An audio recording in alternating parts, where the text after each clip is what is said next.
The first night the pup came to my door, I thought I had done something wrong. I was a kitchen maid in the Ironhold, and kitchen maids who drew the attention of anyone above the salt did not, as a rule, keep their positions long. So when I heard the small, stubborn knock at an hour when no one should have been awake, my first thought was not who, but how much trouble. I was in my 23rd winter, and had spent every one of them learning that being noticed was a cost, not a gift. I opened the door to a child of perhaps 4, barefoot on the cold stone, fists balled, lower lip set in the particular tremble of a person who has decided not to cry and is losing the argument with herself. "You sing," she said. It was not a question, it was an accusation. I had been singing, in fact, to myself, low, the way you do over a sink full of someone else's cups when the hold has gone quiet, and you can pretend for an hour that the place is yours. I had no idea anyone had heard. "I do," I said, "sometimes." "Again," said the pup, and walked past me into my room and sat down on my floor, and looked up at me as though I were a lamp she expected to light. Her name, I would learn, was Joss. She was the Alpha King's ward, and she had not slept a full night since the spring. The whole hold knew it. The whole hold had opinions. None of them had worked. I sang to her until she went boneless against the wall, and then I carried her back through corridors I had no business walking, following a sleeping child's directions toward a wing I had never seen. And I laid her in a bed too large for her, in a room with a fire someone kept burning all night for a girl who would not sleep. And I left before anyone could find me there and ask me what I thought I was doing. That should have been the end of it. I want that understood. I did not go looking for any of this. She was at my door again the next night. I should tell you what I knew about the king, because it was not much, and most of it was wrong. I knew Caedmon of the Ironhold the way you know weather you have never stood out in. He was the strongest wolf in 4 territories, and he ruled like a man who had never once needed to raise his voice to be obeyed, which is its own kind of frightening. He had taken in the orphaned pup in the spring, his sister's child, the Kitchens said, though the Kitchens said a great many things, and he had not been seen to smile since. I knew he was the sort of man other men stood straighter around. I knew the court had spent the better part of a year trying to marry him to someone suitable, and that he had let them try the way you let a dog bark at a closed gate. I did not know he stood outside my door. I found that out on the 4th night, when I opened it to take Joss back, and he was simply there, 3 paces down the corridor, in the dark, in his shirt sleeves, with the look of a man who has been caught doing something he cannot name to himself, let alone to a kitchen maid. We regarded each other. The pup slept on against my shoulder. Somewhere a torch guttered. "She sleeps," he said, at last, as though I might not have noticed. "She does. You sing to her." I had a great many things I could have said. I was a person who, in the safety of my own head, always had a great many things to say. What I said was, "Yes." He nodded once, slowly, the way you confirm a thing you have spent 4 nights confirming. He did not explain why he was standing in a dark corridor in his shirt sleeves, outside the room of a woman who scrubbed his pots. He did not pretend he had been passing. I will give him that, always. He did not pretend. "Tomorrow," he said. "Come tomorrow, to the West Tower, after the evening meal." And then the king of the Ironhold, who needed only to look at men to move them, stood in his own corridor and waited, visibly, to see whether a kitchen maid would tell him no. I did not tell him no. but I want it on the record that I considered it. The summons, when it came in daylight, came formally. A page in the king's colours found me elbow deep in the morning's bread and announced to the entire kitchen that His Majesty requested my attendance in the West Tower at the close of the evening meal. The head cook dropped a ladle. 2 scullions stopped breathing. I wiped my hands on my apron and said I would attend, in the voice of a woman who attends kings every Tuesday.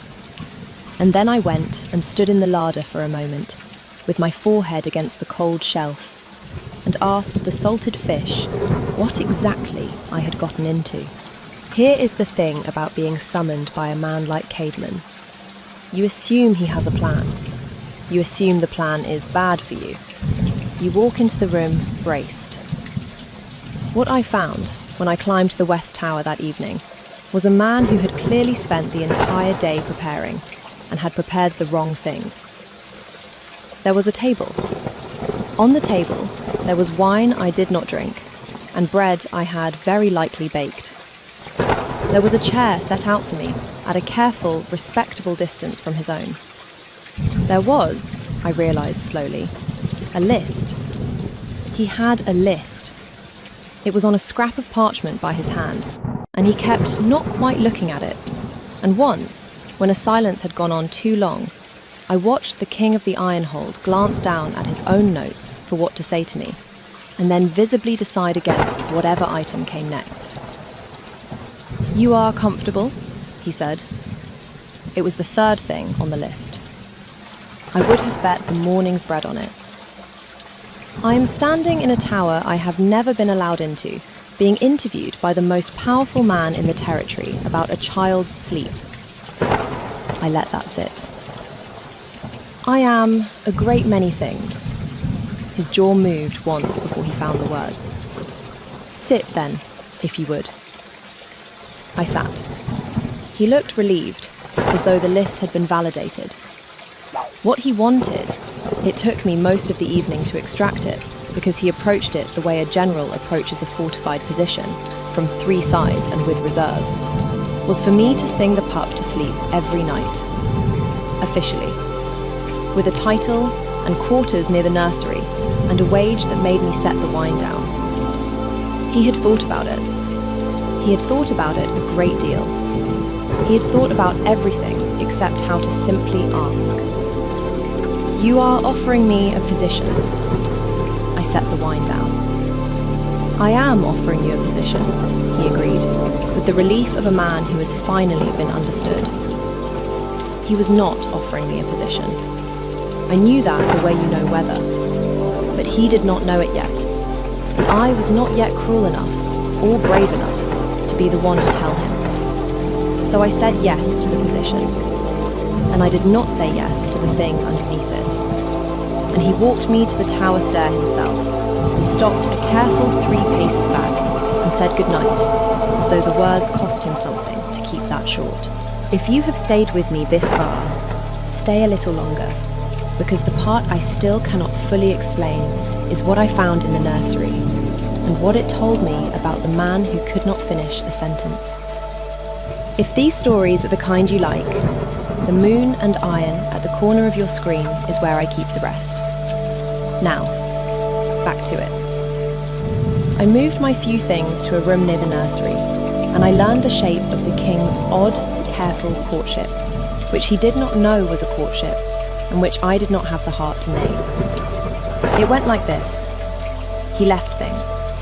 Not for me, never for me, not where he could be accused of it. He left a second cup at the nursery hearth. In case, he said, the night ran long and I wanted warmth. He left a book on the bench by the window, a child's book of old pack songs, open, every time, to a page I had not asked for. He had the draughty window in my room mended without a word, and looked faintly betrayed when I thanked him, as though being thanked exposed him. Once I found my worn cloak gone from its peg, and a better one in its place, lined, warm, the grey of a winter sky. And when I wore it down to the kitchens, the head cook went the colour of dough and did not meet my eyes for a week. He visited the nursery in the evenings. He told himself, I think, that he came to see Joss. And he did see Joss, held her with the terrified competence of a man holding something he is certain he will break. But he came at the hour I sang, and he stood 3 paces back by the window, with his hand on the sill, and he listened, and he did not look at me, and the not looking was the loudest thing in the room. There was one evening before all of it came apart that I keep, the way you keep a stone smooth from a river. Joss had a fever, small, a child's fever, the kind that frightens everyone and means nothing, and she would not settle. And I had run out of the song and started telling her the plot of it instead, badly, inventing as I went, because the truth was I did not know how it ended. The king came at the usual hour and found me halfway through a wolf who had lost his road home and could not, I admitted, presently locate it. "You do not know the end," he said. He had taken the cloth from my hand and was cooling it himself, clumsily, at the basin. A king wringing out linen because the pup had fussed when I tried to leave her side to do it. "I told you, my mother died before the end of it. What do you think happens?" He asked it carefully, the way he asked everything. But there was something underneath the care this time, something that wanted the answer more than the question let on. "To the wolf?" I considered it. Joss had gone quiet against me, listening with the ferocious attention of the feverish. "I think he finds the road. They always find the road, in songs. The trouble is never whether he gets home. The trouble is whether the door is still open when he does." His hands had gone still on the cloth. "And is it?" he said, not quite a question. "I do not know," I said. "That is the part my mother never taught me. I have spent 20 years getting the wolf to the door and not knowing whether anyone left a light on." He brought me the cloth. He set it in my hand and did not let go of it for a moment longer than the handing required. And I looked up and found him already looking at me. And neither of us said the thing, and the not saying of it was so loud that Joss, fever and all, opened one eye to check on us. "You should sing the front of it again," he said, finally, stepping back his 3 respectable paces. "She likes the front." "She likes the front," I agreed. He left before the song was over, but he stopped in the doorway with his back to me and said, to the door and not to me, "There was a light left on, in the song. I have always thought there must have been." And then he was gone, and I sat there with a feverish child and a wrung-out cloth, and the dawning, inconvenient certainty that I had walked 4 days out of my village into something I was not going to be able to walk back out of. The song she liked best was one I had carried out of my own childhood. A small thing, a lullaby with no last verse. I never knew the end of it. My mother had died before she taught me, and I had spent 20 years humming up to the edge of a story that simply stopped. A wolf, a road home, a door, and then nothing. The melody trailing off into a silence that the pup, mercifully, was always asleep before she could miss. The first time I sang it in that nursery, with the king by the window, I felt the room change. He had gone very still, stiller than a man stands. His hand had closed on the sill until the knuckles paled.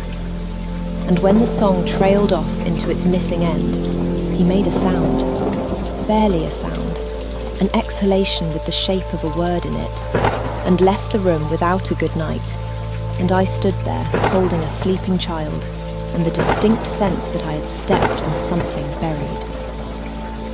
I told myself I had imagined it. I was good at telling myself things.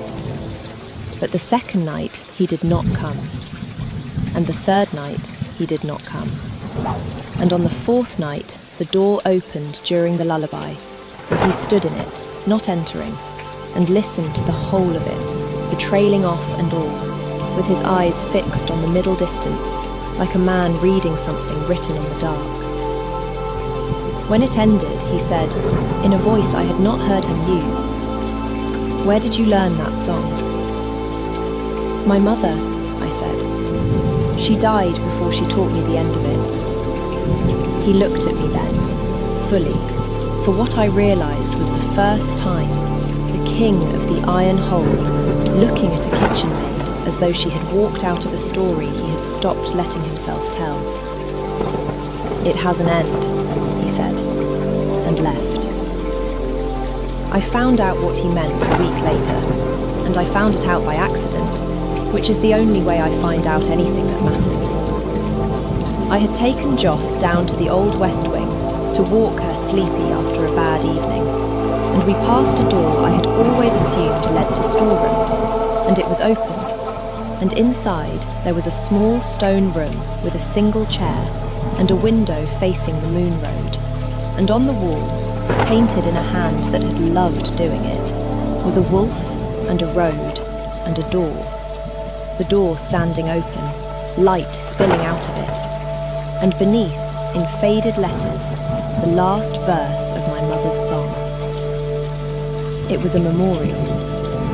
I understood that before I understood anything else. A girl had lived in this hold who painted and who sang, and who had finished the song my mother never taught me, because it had not been my mother's song at all. It had belonged to the pack, to this pack, to the Iron Hold. And somewhere in the long road of years and deaths, it had drifted out to a village and a woman who hummed it over a cradle and died with the end of it still in her throat. Joss tugged my hand. "Mama painted the wolf," she said, conversationally, the way children hand you the thing that breaks you.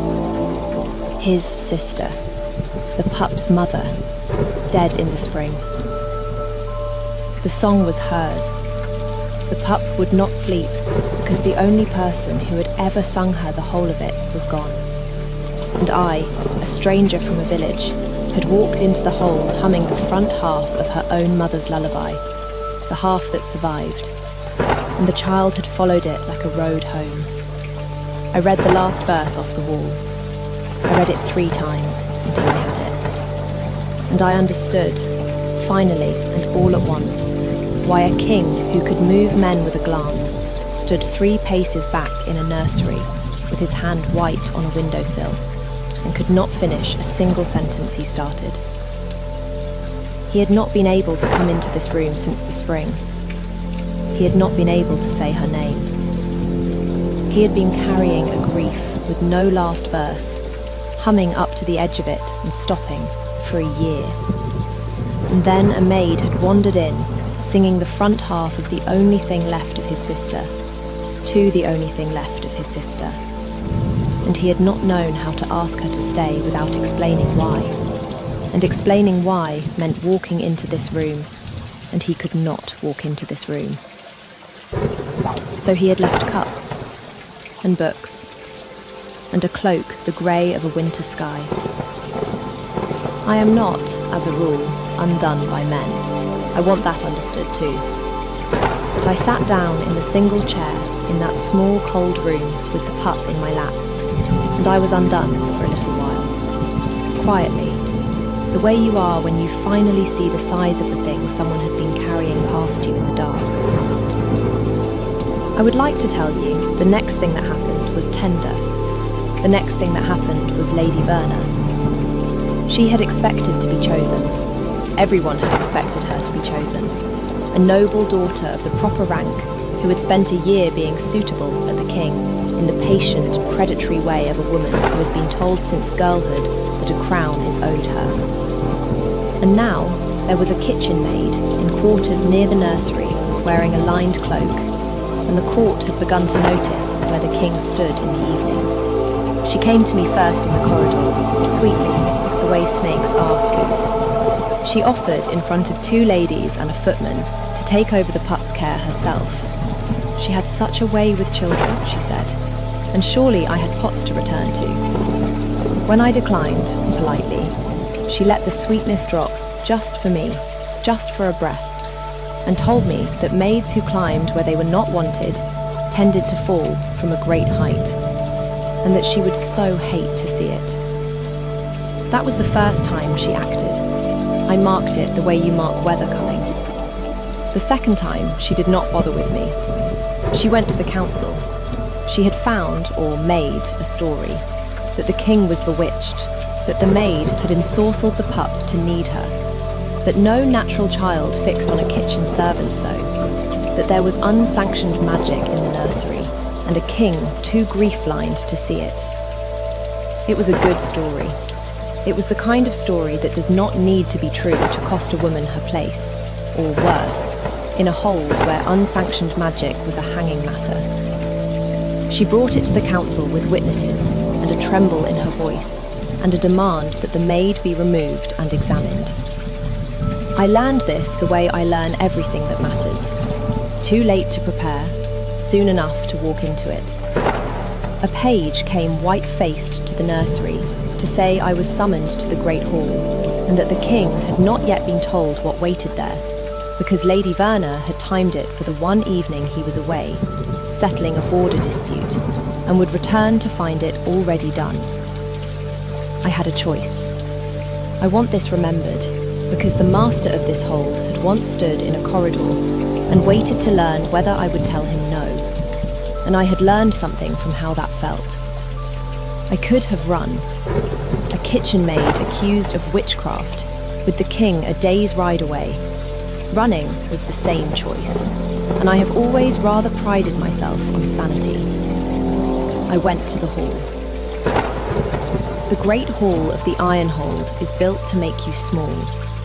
I had served in it and never stood in it, and the difference is the whole of the world. Lady Verna stood at the centre with her witnesses arranged like a tableau, and the council along its long table, and at the high end the wolf throne, empty, which somehow watched harder than any of them. She was good, I will grant her that. She wept the right amount. She described a child who would not sleep, a maid who appeared from nowhere, a song no one had taught her, a king grown strange.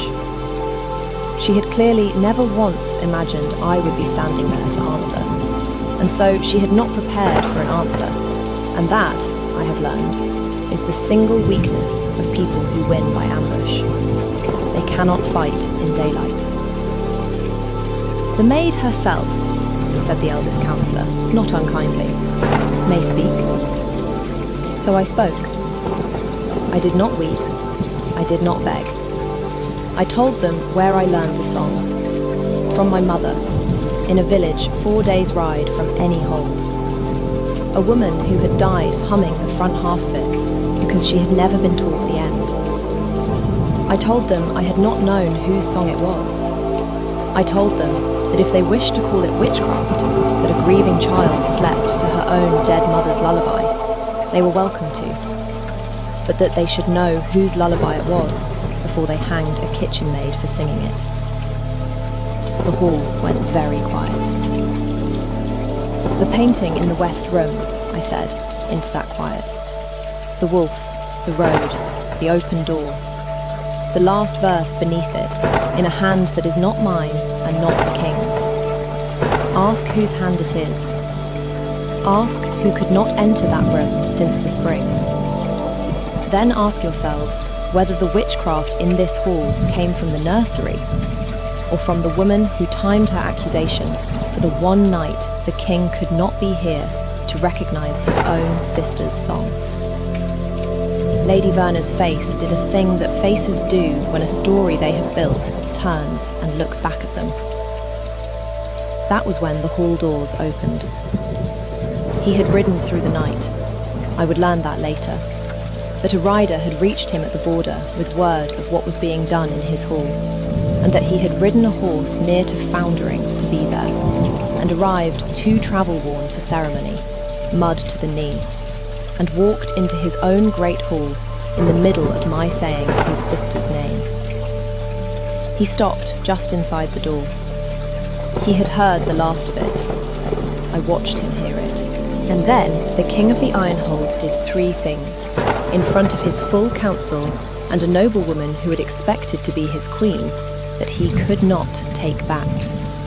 He crossed the hall and stood beside me, not in front, beside, which in a room built to rank a person is louder than any throne. He turned to the council and said, in the voice that moved men, that the song was his sister's, that the room was his sister's, that he had been unable to enter it or speak of it for a year, and that this woman had carried the front half of a lullaby out of a village she had never left the borders of, and given his grieving ward the only sleep she had known since the spring, and that any man who called that witchcraft would answer to him for the insult to the dead. And then, this is the part the court has not stopped talking about, the part I'm told they will tell for years. He looked at me, in front of all of them, and said, I have been trying for a month to ask you to stay, and I have been very bad at it, and I think that is because I have never in my life had to ask for anything I was this afraid to lose. A king does not say that in his own hall. A king especially does not say it where his council can hear that he can be afraid of anything. He said it. He let them all watch him say it. I have thought, since, that it cost him more than the border dispute and the foundered horse and the year of silence put together, and that he spent it on a sentence, in public, to a kitchen maid, because he had finally found the one he could finish. Lady Verna said something. I do not remember what. It did not matter. A story dies the moment everyone in the room can see the truth standing next to it. And the truth was standing next to me, mud to the knee, having ridden all night to be there. I did not say yes in the hall. I want that on the record. I am not a woman who is claimed in front of an audience. I had spent 20 years being small in that exact room, and I would not become large in it on someone else's cue. I said it later, in the small stone room with the painted wolf, where he finally let me bring him, where he stood for a long moment in the doorway, as though the threshold were a wound, and then came in. He told me her name. He told me about the song, the whole of it, the end my mother never reached. We stood in front of the painting and I sang it to him, all the way to the open door and the light. The first time the whole of it had been sung in that hold since the spring. And somewhere in the middle of the last verse, his composure went, quietly, the way a held breath goes. And I did not look away, and he did not pretend it was not happening. And when the song ended, he said my name, like a man setting something down he had carried too far. The kiss, when it came, I will keep mostly to myself. I will say only that it felt less like a beginning than like an ending finally finding its last verse. The thing that had been trailing off into silence for a year, arriving, at last, at the open door. Then we stood a while in the quiet, and the pup slept down the hall, and the song was whole, and so, more or less, were we. Lady Verna was gone within a week, not hanged, he is not that kind of king, but stripped of her standing at court, and returned to her father's lesser hold with an escort that made the message plain. The council, which had watched their king say he was afraid in front of them, discovered that a man who can admit that is somehow harder to move than one who cannot, and they stopped trying to marry him elsewhere. It is a year on, now, as I tell you this. I am Luna of the Iron Hold, which still strikes me as a clerical error someone will discover. Joss sleeps through the night, has for months, though she still demands the song, all the way to the end now, and corrects my pronunciation of the last verse with the withering confidence of the very young. The small stone room is not a memorial anymore. We go there. We finished it. We put a chair for the pup, and we walk through it the way you walk through a room, and not the way you walk past a grave. A letter came last month from the village, from a woman who knew my mother. She wanted to know if it was true, the rumour that had reached even there, that the maid who left to take a kitchen post had married a king. I wrote back that it was, more or less, true, and that he was a very great man who had been very bad at asking, and that I had married him anyway, mostly because he never once pretended. He still leaves things, by the way. A second cup, a book open to a page. He thinks I have not noticed that he does it. I have decided to let him keep thinking so. A man should be allowed to court his own wife, especially when he has finally learned how. So tell me, did you see what the song was before I did? And where are you listening from tonight? Stay a while, if you like. The moon and iron at the corner of your screen is where I keep the other nights, and I would be glad of the company.